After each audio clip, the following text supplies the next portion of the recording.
Everyone, Varamahalakshmi ಹಬ್ಬದ ಹಾರ್ದಿಕ ಶುಭಾಶಯಗಳು. ಹ್ಯಾಪಿ ವರಮಹಾಲಕ್ಷ್ಮಿ.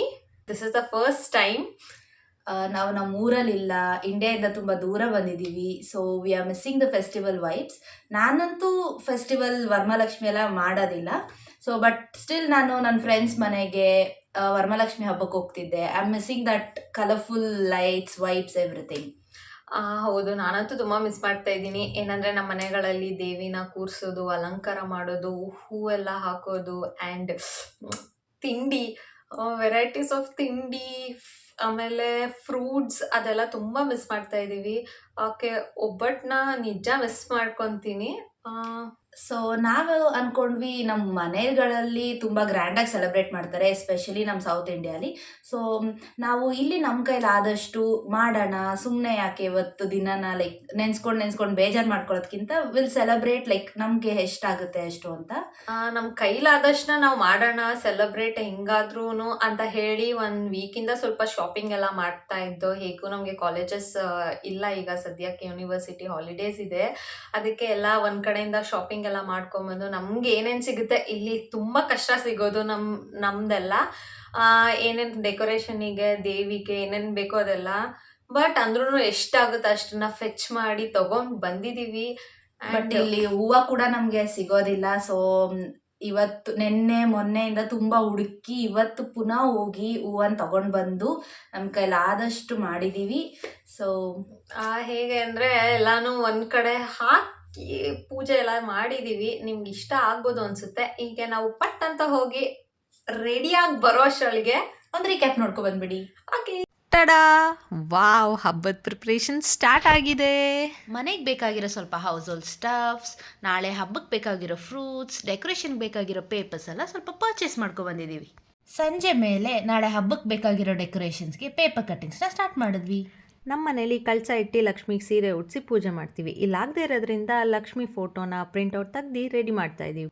ಹಾಗೆ ಕೆಲಸ ಮಾಡ್ತಾ ಮಧ್ಯದಲ್ಲಿ ನಾನೊಂದು ಐಸ್ ಕ್ರೀಮ್ ಬ್ರೇಕ್ ತಗೊಂಡೆ. ಇದೇ ನಾವು ಇಂಡಿಯಾದಲ್ಲಿ ಆಗಿದ್ದಿದ್ರೆ ಮಾವಿನ ಎಲೆ ತೋರಣ ಕಟ್ತಾ ಇದ್ದೋ, ಆದರೆ ಇಲ್ಲಿ ಪ್ರಿಂಟ್ಔಟ್ ತಂದು ರೆಡಿ ಮಾಡ್ತಾ ಇದ್ದೀವಿ. ಹಾಗೆ ಮಧ್ಯದಲ್ಲಿ ನಮ್ಮ ಸ್ಕೂಲ್ ಫ್ರೆಂಡ್ ಕಾಲ್ ಮಾಡಿದ್ಲು. ಅವಳು ಮುಂಬೈಯಲ್ಲಿ ವರ್ಕ್ ಮಾಡ್ತಾ ಇರೋದ್ರಿಂದ ಅವಳು ಈ ಹಬ್ಬನ ತುಂಬಾನೇ ಮಿಸ್ ಮಾಡ್ಕೋತಾ ಇದ್ದಾಳೆ. So we all are on the same boat. ಇದೇ ಗ್ಯಾಪ್ನಲ್ಲಿ ನಾವು ಮಾಡಿರೋ ಎಲ್ಲ ಪ್ಲ್ಯಾನ್ನು ಅವಳಿಗೆ ಸ್ವಲ್ಪ ಡೀಟೇಲ್ ಆಗಿ ಹೇಳಕ್ಕೆ ಸ್ಟಾರ್ಟ್ ಮಾಡ್ದೋ. ಹಾಗೇನೆ ಅವಳ ರೂಮ್ನ ಕ್ಲೀನ್ ಮಾಡ್ತಾ ಹಬ್ಬಕ್ಕೆ ಪ್ರಿಪೇರ್ ಆಗ್ತಿದ್ಲು. ಆ ಕ್ಲೀನಿಂಗ್ ಪ್ರಿಪ್ರೇಷನ್ ಮಾತಿನ ಮಧ್ಯೆ ಟೈಮ್ ಹೋಗಿದ್ದೇ ಗೊತ್ತಾಗಿಲ್ಲ. ಅವಳು ಹೋಗಿ ಮಲ್ಕೊಂಡ್ಲು, ಆದರೆ ನಮ್ಮ ಪ್ರಿಪ್ರೇಷನ್ ಕಂಟಿನ್ಯೂ ಆಯಿತು. ಆಲ್ಮೋಸ್ಟ್ ನಮ್ಮ ವರ್ಕ್ ಎಲ್ಲ ಕಂಪ್ಲೀಟ್ ಆಗಿತ್ತು. ಟೈಮ್ ನೋಡಿದ್ರೆ ತುಂಬಾ ಲೇಟ್ ಆಗಿತ್ತು. ಹಾಗೆ ನಂಗೆ ತುಂಬ ಹಶ್ವಾಗಿತ್ತು. ಸೊ ಬೇಗ ಅರೇಂಜ್ ಮಾಡಿ ಊಟ ಮಾಡಿ ಮಲ್ಕೊಂಡ್ವಿ. ಇದಾಗಿತ್ತು ನಮ್ಮ ರೀಕ್ಯಾಪ್. ರಾತ್ರಿ ಎಷ್ಟೇ ಲೇಟಾಗಿ ಮಲ್ಕೊಂಡ್ರು ಹಬ್ಬದ ದಿನ ಬೆಳಗ್ಗೆ ಬೇಗ ಎದ್ದು ಮನೆ ಕ್ಲೀನ್ ಮಾಡಿ ಸ್ನಾನ ಮಾಡಿಕೊಂಡು ತೋರಣನು ಕಟ್ಟಾಯ್ತು. ಅಯ್ಯೋ, ರಂಗೋಲಿ ತರೋದನ್ನೇ ಮರ್ತ್ಬಿಟ್ಟಿದೀವಿ. ಇಮಿಡಿಯೇಟ್ ಆಗಿ ಅಮ್ಮಂಗೆ ಕಾಲ್ ಮಾಡಿದಾಗ ಅವರು ಅಕ್ಕಿ ಹಿಟ್ಟು ಮತ್ತೆ ನೀರನ್ನ ಮಿಕ್ಸ್ ಮಾಡ್ಕೊಂಡು ರಂಗೋಲಿ ಬಿಡಿಸು ಅಂತ ಹೇಳಿದ್ರು. ಟ್ರೈ ಮಾಡಿದೆ, ಡ್ರೈ ಆದ್ಮೇಲೆ ನೋಡೋಣ. ಓ ಬನ್ನಿ, ನಮ್ಮನೆ ಲಕ್ಷ್ಮಿನ ರೆಡಿ ಮಾಡೋಣ. ಈ ಟೇಬಲ್ ಒಂದು ಕಥೆನೇ ಇದೆ, ನೆಕ್ಸ್ಟ್ ವಿಡಿಯೋಲಿ ಹೇಳ್ತೀವಿ. ಇಲ್ಲಿ ನಮ್ಮ ಹತ್ರ ಇರೋ ಫೋಟೋನು ಹಾಗೂ ವಿಗ್ರಹನು ನೀಟಾಗಿ ಕ್ಲೀನ್ ಮಾಡಿ ಟೇಬಲ್ ಮೇಲೆ ಅರೇಂಜ್ ಮಾಡಿದೆ. ಹೇ, ನೀವೆಲ್ಲ ನೋಟಿಸ್ ಮಾಡಿದ್ರ ಲಕ್ಷ್ಮಿಗೆ ಪ್ರಿಯವಾದ ಹೂ ಕಮಲ, ಅದನ್ನು ತಂದಿದ್ದೀವಿ. ಏನು ದೀಪಾವಳಿ ಕ್ಯಾಂಡಲ್ ಇಟ್ಟಿದ್ದಾರೆ ಅಂತ ನೋಡ್ತಿದ್ದೀರಾ? ಏನಂದರೆ ಇಂಡಿಯಾದಿಂದ ಬರಬೇಕಾದ್ರೆ ದೀಪ ತರೋದು ಮರ್ತು. ಇಲ್ಲಿ ದೀಪ ತಗೊಳ್ಳೋಣ ಅಂದರೆ ತುಂಬ ಕಾಸ್ಟ್ಲಿ ಇದೆ. ನಮಗೆ ಹಬ್ಬ ಅಂದರೆ ಮಾರ್ಗಟ್ಲೆ ಹೂವು, ಆದರೆ ಇಲ್ಲಿ ಮಾರ್ಗಟ್ಲೆ ಎಲ್ಲ ಹೂವು ಸಿಗಲ್ಲ, ಆದರೆ ವೆರೈಟಿ ಆಫ್ ಬೊಕೇಸ್ ಮಾತ್ರ ತುಂಬ ಚೆನ್ನಾಗಿ ಸಿಗುತ್ತೆ. ಆ ಬೊಕೆಗಳ ಮಧ್ಯೆ ಸೇವಂತಿಗೆ ಬೊಕ್ಕೆನೇ ಎತ್ಕೊಂಡ್ಬಂದು ಅದನ್ನು ನೀಟಾಗಿ ಕಟ್ ಮಾಡಿ ದೇವ್ರಿಗೆ ಮುಡ್ಸೋಕ್ಕೆ ಸ್ಟಾರ್ಟ್ ಮಾಡ್ದೋ. ನೋಡಿ, ಆ ದೇವರಿಗೆ ಹೂವಿನ ಅಲಂಕಾರನೇ ಚಂದ, ಎಷ್ಟು ಮುದ್ದಾಗಿ ಕಾಣಿಸುತ್ತಲ್ವಾ? ನನಗೆ ಗೊತ್ತಿರೋ ಪ್ರಕಾರ ಈ ಹಬ್ಬಕ್ಕೆ ನಮ್ಮ ಮನೆಗಳಲ್ಲಿ ಒಬ್ಬಟ್ಟು ಮಾಡ್ತಾರೆ, ಆದರೆ ನನಗಂತೂ ಮಾಡೋಕ್ಕೆ ಬರಲ್ಲ. ನನ್ನಿಂದನೂ ಎಕ್ಸ್ಪೆಕ್ಟ್ ಮಾಡಬೇಡಿ, ನನಗೂ ಬರಲ್ಲ. ಟ್ರೈ ಮಾಡೋಣ ಅಂದರೆ ಟೈಮು ಇರಲಿಲ್ಲ. ಆದರೆ ನೆಕ್ಸ್ಟ್ ಹಬ್ಬಕ್ಕಂತೂ ಖಂಡಿತವಾಗ್ಲೂ ಒಬ್ಬಟ್ಟು ಮಾಡಿಸ್ತೀನಿ. ಅದನ್ನ ಬಿಡಿ, ಈ ಹಬ್ಬಕ್ಕಂತೂ ಸ್ವೀಟ್ ಮಾಡಲೇಬೇಕಲ್ವಾ? ಸೊ ಅದಕ್ಕೆ ಶಾವಿಗೆ ಪಾಯಸ ಮಾಡೋಣ ಅಂತ ಡಿಸೈಡ್ ಮಾಡಿದೆ. ಇದಕ್ಕೆ ದ್ರಾಕ್ಷಿ ಗೋಡಂಬಿನ ಎಕ್ಸ್ಪೆಕ್ಟ್ ಮಾಡಬೇಡಿ, ತುಂಬ ಕಾಸ್ಟ್ಲಿ ಇದೆ, ತರೋಕ್ಕಾಗಿಲ್ಲ. ಆದರೆ ತುಪ್ಪದೆಲ್ಲ ಮ್ಯಾನೇಜ್ ಮಾಡ್ದೋ. ಓಹೋ, ಈ ಡೆಕೋರೇಷನ್ಸ್ ಎಲ್ಲ ನೋಡ್ತಾ ಇದ್ರೆ ಪಕ್ಕ ಇಂಡಿಯನ್ ಫೆಸ್ಟಿವಲ್ ವೈಬ್ಸ್ ಅಂತೂ ಬರ್ತಾ ಇದೆ. ಹಾಗೆ ನಾನು ರೆಡಿ ಆದೆ, ಮಾಡಿರೋ ನೈವೇದ್ಯನೂ ದೇವರಿಗೆ ಇಟ್ಟಾಯ್ತು. ನಮ್ಮ ಮನೇಲಂತೂ ಲಕ್ಷ್ಮಿನ ಕೂರ್ಸಾಯ್ತು. ಎಷ್ಟು ಲಕ್ಷಣವಾಗಿ ಕಾಣ್ತಿದ್ದಾರೆ ಅಲ್ವಾ? ಅಯ್ಯೋ, ಯಾರ ದೃಷ್ಟಿನೂ ತಾಗದೇ ಇರಲಿ. ನಿಮ್ಗೇನು ಅನಿಸುತ್ತೆ ಅಂತ ಮರಿದೆ ಕಮೆಂಟ್ ಮಾಡಿ. ಟೈಮ್ ಆಗಿಬಿಟ್ಟಿದೆ, ಬನ್ನಿ ಪೂಜೆನೂ ಮಾಡಿಬಿಡೋಣ. ಈ ಥರ ಪೂಜೆ ಮಾಡಿ ತುಂಬ ತಿಂಗಳಾಗಿತ್ತು. ಇವಾಗ ಮನ್ಸಿಗೊಂಥರ ನೆಮ್ಮದಿ ಆಗ್ತಾ ಇದೆ. ಪೂಜೆನೂ ಆಯಿತು, ಲಕ್ಷ್ಮಿನ ಮನೆಗೆ ಕರೆದಿದ್ದು ಆಯಿತು. ಬೆಳಗಿಂದ ಉಪವಾಸ ಇರೋದ್ರಿಂದ ಹೊಟ್ಟೆ ಬೇರೆ ಹಶುವಾಗ್ತಾ ಇದೆ.